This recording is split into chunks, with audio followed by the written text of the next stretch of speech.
Let's count it in, guys. 3, 2, 1.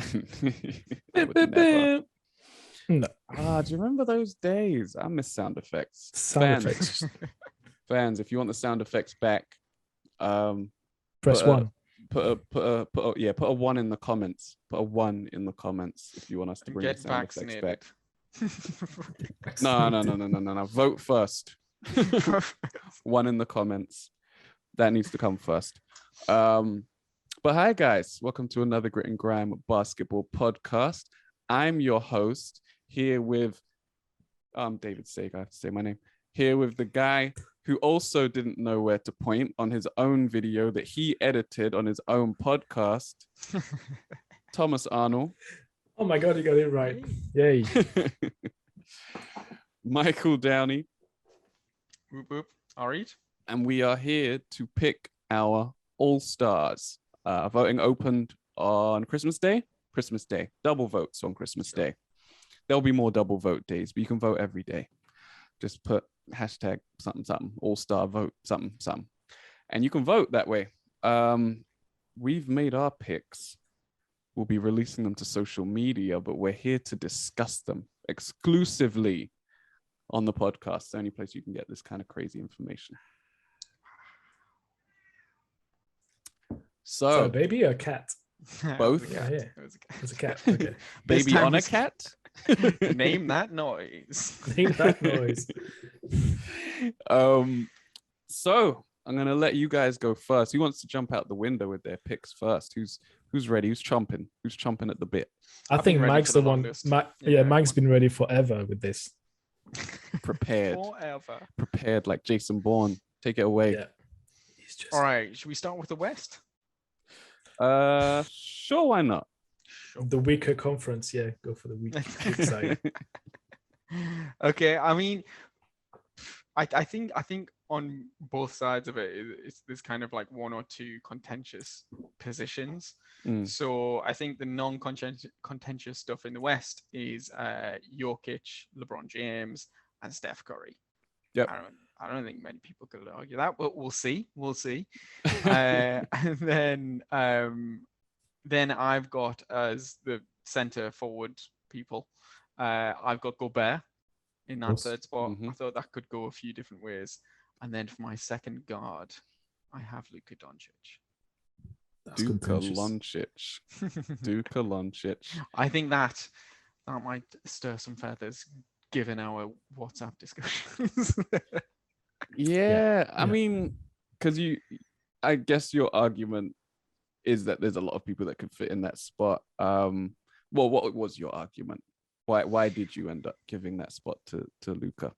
Yeah, I don't think there's anyone that stands out as sort of taking it. Basically, I don't think anybody stepped up to the point where it was not a conversation, at least. And Luka is just a phenomenal player. His stats are still insanely good. I think it's 25, 8, and 8.5 at the minute. Slightly worse shooting than last year, but it's pretty marginal. I think he's not contributing to wins as much. I blame more the team around him and the coaching. Maybe a little bit of burnout, but I just think he's extremely good. I think that the negativity that would come his way is more because we know that he can probably do better, and it's hard to pick a guy for something like this when you feel like they could be doing better. Yes. Been guilty of that myself. Okay. Fair argument. And Rudence Gobert. I mean, how long can the guy be dominant defensively? And you guys, a lot of people just kind of go, nah. Points are what matter, really. Scoring points, not defending points. The dude is averaging 15 and 15. 15 points, 15 rebounds, and I think, was it 3 blocks a game? And the Jazz are still like a regular season beast as well. Yeah. So, yeah. And they're not. If you want to argue about stats, I mean, I've seen a bunch of coaches on YouTube analyzing the Jazz offense and how much they forget to feed him the ball whilst being absolutely wide open or having a mismatch. Absolutely crazy. Like he could, like there was one game I think against the Warriors where they forgot him. The guy made a video 20 times when he had a mismatch, or it was wide open and they went for a couple steps behind the 3-point shot, the 3-point line with contested threes and stuff. And you're like, the guy is wide open. The pass was easier than taking a three. And it's like, the guy should be averaging 25 if there was a few more assists going his ways. So, right. Yeah. I don't know if it's sort of like the coaching sort of decision where they've just gone, we want the 3-ball. We want to sort of focus on those guys, or we want to give these guys the points because that's what they're supposed to be contributing. Sure. But yeah, if they wanted to sort of say, we want to go inside, he's really efficient on the inside as well. He's 70% shooting. He's consistently he's in the top 5 field goal percentage for the years. So yeah, man. Throw him a bone. Yeah. Wasn't so mad at it. Tom, what you got for us? Western Conference. It's going to be the shortest discussion ever because I went with Jokic, James, Curry, Gobert, and surprise, shocker, Chris Paul. CP3 finally getting some respect around here. It's because I think we're seeing the back end of Chris Paul. Like I think we're getting to the end of the career, and I like to give that that All-Star votes as a legacy. You may have not won the title yet, but here's another selection to the All-Star game. And the Suns are still what?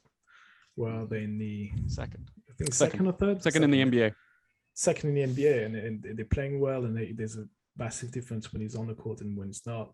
And he's only averaging 15 again, but it's like his influence on the team is more than stats. Yeah, I think so. And also, like as a congrats or well done for getting to the finals last year as an All-Star. He didn't get it, but yeah, it was tough though. I didn't go for Luka because I don't. Hurt you that much. No, it didn't hurt me. It was like slightly disappointed, and I agree with you that it's not hurt. I'm disappointed. I'm not mad. I'm disappointed. Oh, there's the dad coming out. There's the dad.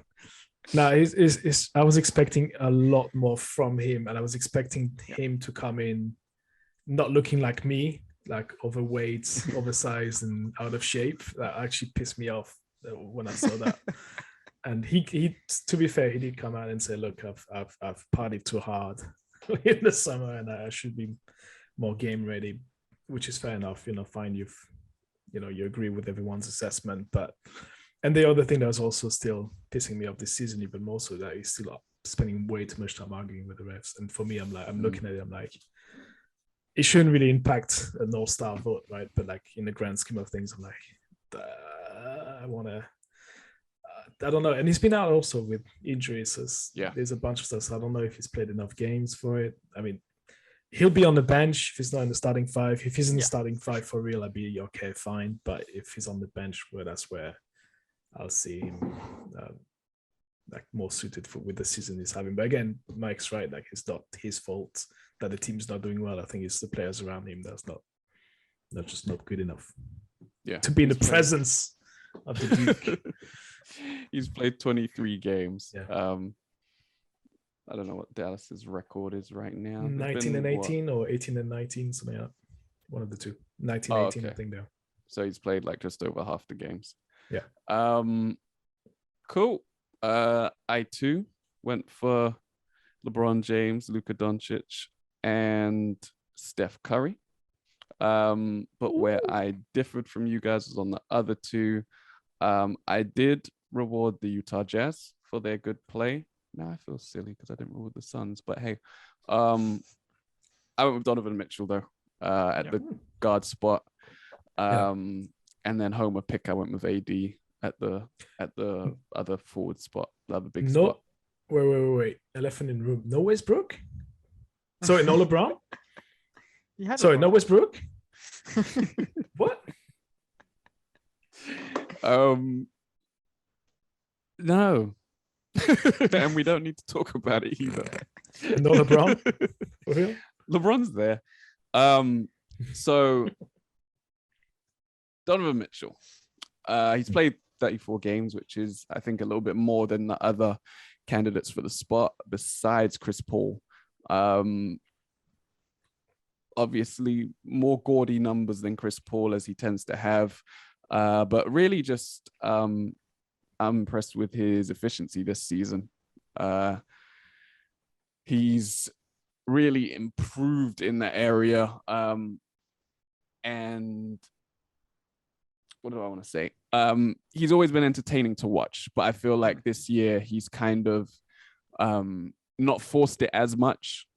I know we've just spoke about him not passing to him and the other players as well, not passing to Gobert enough, but I think he's been a little bit less selfish and less of a ball hog, might be extreme, but like I think the way that their offense has been running has been much more closer to how the coach sees their offense being run. Less of him bailing them out, less of him taking over or ignoring the play and taking things over himself. He's playing much more within the offense, and I think he's benefited from it, and the team has benefited from it as well. Right now, they do have a historic offense. I think they would be number one all time, or number one all time when certain people are on the court. I can't remember the exact conditions, but yeah, they are humming along nicely. And if he can stay healthy and repeat his performances in the playoffs, last two playoffs, he's been absolutely lights out, despite being injured in the last one and not having the best of game sevens, the one before. I think he's kind of proven that he belongs as a scorer in this league. And I think when you establish yourself as such in the West, hey, this is the kind of reward you get. I did want to put Devin Booker in this slot. I did consider Chris Paul for the slot as well. But I think that their numbers didn't match up to Mitchell's this year. And yeah. The guy that I wanted to put in this spot that didn't was Ja Morant. Considered him too. Yeah, he came out of the gates at the start of the season, absolutely on fire. And he has been great. He's kind of taken that step into, you're starting to be able to see him as like more of a franchise player now. Yeah, for sure. Which has been a big difference for me. But they had that slump where he went out and they played better. Yeah, they went on. They ripped off a winning streak. What was it, 9 games or something like that, and then they lost one and ripped off another 4 or 5. Yeah. And their defense, which they were known for last season, started to get back to where it was last season without him. Yeah, exactly. But then he's come back, and I think they lost the first game, but since then they've been stringing together wins, and he's been playing lights out. He's shooting really well. He's shooting 40%, I think, on 4 or 5 attempts a game. Yeah, and they're 4th in the West as well. Yeah. So plenty of reasons to put him there. And he's fun to watch as well, right? Like, I hope he's in there. One of the most fun in the league. And that's what the All-Star Game's about. Yeah. True. But Tom put in Old Man Chris Paul. Lifetime Achievement Award. He can throw lobs. Hey, he threw down an alley-oop. When was that? That was 2 years ago. Threw down an alley-oop dunk. You blinked, you could have saw it was Vince Carter in 2001. Probably was. All right, so we are here. Jose couldn't make it today, but he did send his team in, so I will rattle that off as soon as I can find it. So at the forward spots, he also agreed with you guys. Jokic, James, Gobert. And then Steph Curry, of course, as we all did. And then obviously It's DeJounte gotta Murray. be. Of course, very solid pick right there. So No bias in that one. puns. So. None at all. So in the interest of reeling off why he picked DeJounte Murray, he's currently got season highs across the board: 17.8 points, 8.4 rebounds, 8.8 assists. The man's a triple-double machine. I mean, I don't know what more you guys want. Winning. You say winning? Winning. I mean, Yeah, if you winning. win a championship, then it doesn't matter. You don't have to win a championship. True. Would you want him to average 25, 15, 15? Sure. Yeah. DeJounte Murray, guys. Take it away. DeJounte. Let's go out east to the beast. Check my team. Check yourself. Team, man. Check that team. All right. So this one, I thought the big men was real easy. And then to come, whoop, Real easy, Mike. Real easy. Super easy, smooth. Real easy for somebody else to say. Start the other end. Embiid, Durant, and Antetokounmpo. Okay. Smashed it. Then the guards, I think, is a bit more difficult. I've got DeRozan and Levine. I went for The Levine. Yeah, DeLevine. Levine. Talk to us about Levine. I don't know who Tom got, but talk to us about Levine. Yeah, I mean, the Bulls have been massively impressive. They're top of the East right now, and I've consistently, basically, underrated Levine. So it's a bit of a sort of, what do you call it, apologetic for it. But he's a big part of it. I think DeRozan has been sort of standout, like shocked quite a lot of people with how well he's played and scored. But Levine's a big part of it. I think it started off with Team USA as well. Like he stepped up big time for them and played a big role against big stars or with big stars there, more so than what I thought it was going to. But he's just been really impressive. I didn't know how the whole, I see it as a 3-guard sort of rotation with him, Lonzo Ball and DeRozan was going to work, but it's working well. So fair play to him. I mean, I reward it and fun. The right? slot really should have gone to Caruso, but say what you want to say.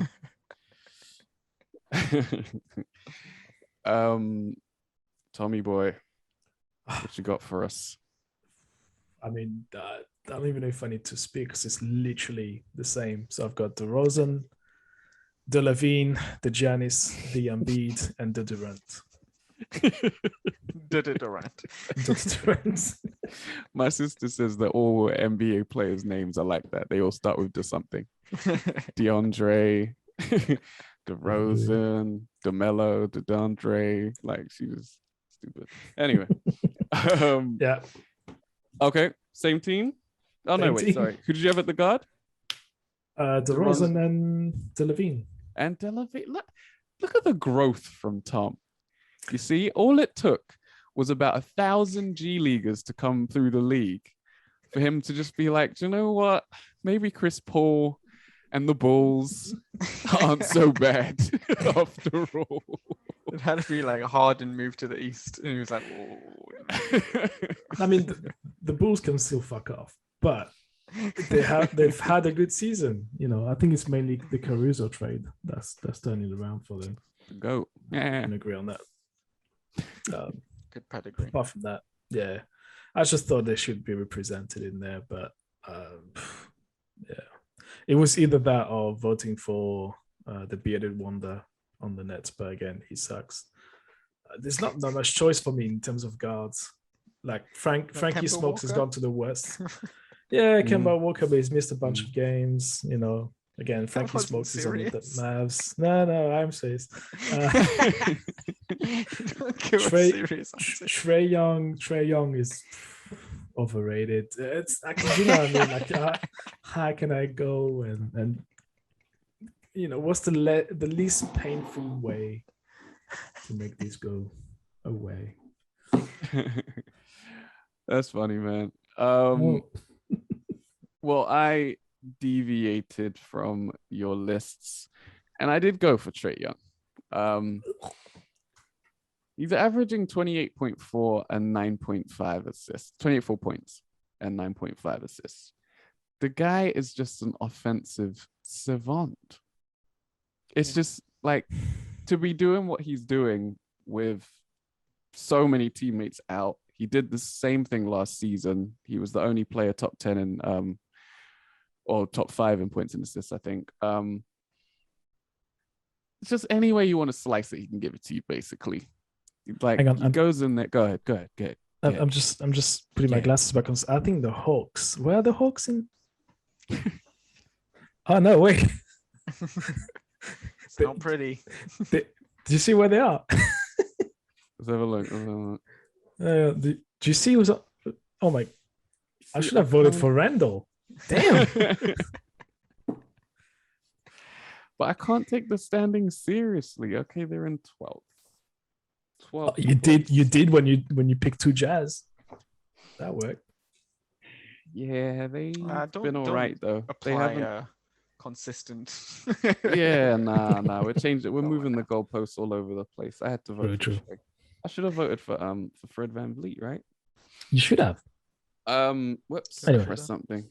But yeah, the guy's he's just ridiculous. And no matter what happens, he's not the problem. There you go. But yeah, the guy's ridiculous. Whether he's driving, throwing lobs, floaters, 3-pointers, pull-ups, getting to the line, like it's whatever. However you want to slice it, he can give it to you. I was saying to a friend a few weeks ago that he's basically the point guard that I said we actually, but I guess I try to make in 2K every time I play the game, right? Guy that can make threes, hit floaters, and throw lobs and passes and stuff. He is that player, the quintessential 2K point guard. I think you identify with him, right? In a way, the way you guys play, it's a very similar game. You talking about my hair, bro? No. Yeah, sure, but not just that. I wish I could. Yeah. I wish I could. To be honest, that's it. I wish I could. Hey, he's the man. He's the prototype. I'm telling you. To be fair, I could be. I'm the French Luka Doncic, and you're the UK's Trae Young. So that works out when we play. And he came into the season in shape. Hey. Yeah. Relate. Yeah. Yeah. It's always like the other side of the ball that just hurts his shot for stuff. But offensively, he is great, and it would be a lot of fun to watch him throw 1,000 lobs for anybody that can jump. Everyone. And you need that. You need that player at the All-Star game. He did it when he started a couple of years ago. He was absolutely snubbed last year. I don't know what people were smoking. But he'll get in this year, whether it's as a starter or as a reserve. If he's not a starter, I think he will be the saltiest player out there. I think after being snubbed last year, I mean, he will be salty regardless. You're right. But I think he'll just be like, oh, okay, I see what's going on here. Like, there's clearly an agenda. But I really think he didn't get in last year just because people didn't think he deserved to start the year before, which is really a stupid reason not to let someone in. But it is kind of mad that he didn't get in at all. Yeah. Bizarre. But the playoffs happen, so now everybody knows what I knew all along. Yeah. Dropping 56 last night will not hurt his. Might help a little bit, just waiting until voting starts to drop that little gem on him. And then Jose has the same team as mine. Mm. Yeah, Jose is the same team as mine. I think I was actually looking at Jose's list when I was talking about mine, but hey. Trae Young, DeMar DeRozan, Giannis Antetokounmpo, Joel Embiid, and Kevin Durant. Things are getting interesting around the league in terms of the MVP race. I'm looking forward to seeing how the rest of this year pans out. Hopefully, fingers crossed, COVID does one, buggers off, and we get to have some competitive ball around the league with health at the forefront rather than money. Imagine that. Imagine that. Never gonna happen. But at least you've got 2 players coming back this week. You've got Kyrie tomorrow, Wednesday. Yep. And then Clay is supposed to come back on Sunday. Yeah. So that'll be fun. Yeah. To see a proper player come back. It's going to ruin their chemistry. They're going to start sliding down the conference. Sure. They That's Clay, though. That's Clay because he's a locker room problem. Kyrie and the Nets are going to rise. Absolutely fine. Yeah, I mean, if it's a problem in the locker room, we can do a Randall Clay trade. I think that's even, right? Okay. Are you sure? Because Randall was first team last year. First team. Clay's Clay. Not first team. Sorry, All NBA. All NBA. You got to give them something, Okay. Yeah, I guess. Maybe they'll send over some picks with Clay as well, just to make it fair. Of course, make it fair. I can't see why that's not possible. Did you guys have anybody else that you were looking at that you missed out? I'm sure that the Celtics guys are screaming at home. Shouts to Jason Tatum. Shouts to Jaylen Brown. But fuck them. For who? Yeah, but for who though? Exactly. I don't care. Are we just talking bench then? Just like reserve team rather than just other people that you considered for the starters. So like them, they were up there in fantasy points. Who was that? Harden. Others. Harden, but he started really poorly. It's only the last few weeks that he started to pick things up when Durant went down. But that's it. Like, it's kind of, he's done what he's needed to, right? Like, no, but he wasn't happy with the way he was playing before. Yeah. And he came out and said as much. Who else? Paul George has an argument. He's missed a lot of time now as well. He's missed a bit of time, yeah. Devin Booker, as I said, I wanted to put in. I wanted to make a shout for LaMelo Ball, but it's just not quite there yet. Like the other guys, when you compare them, the other guys are just better. Yeah, they're a step above. Very talented guy. But yeah, he'll get to one of these, I think, in time. Yeah. But there will be, as there is now, there's a lot of competition for Eastern guard positions, a lot more than there has been in the past. So, yeah, he'll probably get there at some point, but yeah, just not yet. It could get spicy over there out east. Garland was there. Cavs are riding high, but I didn't quite feel like he's the reason, even though he's had a very good season. Yeah, I don't know. I think that was it for me. It's to me, it's a tricky one this season because this like the first 8 players. I think we've got 80%, 90% the same players in the top 5. Like, but the rest of them is this.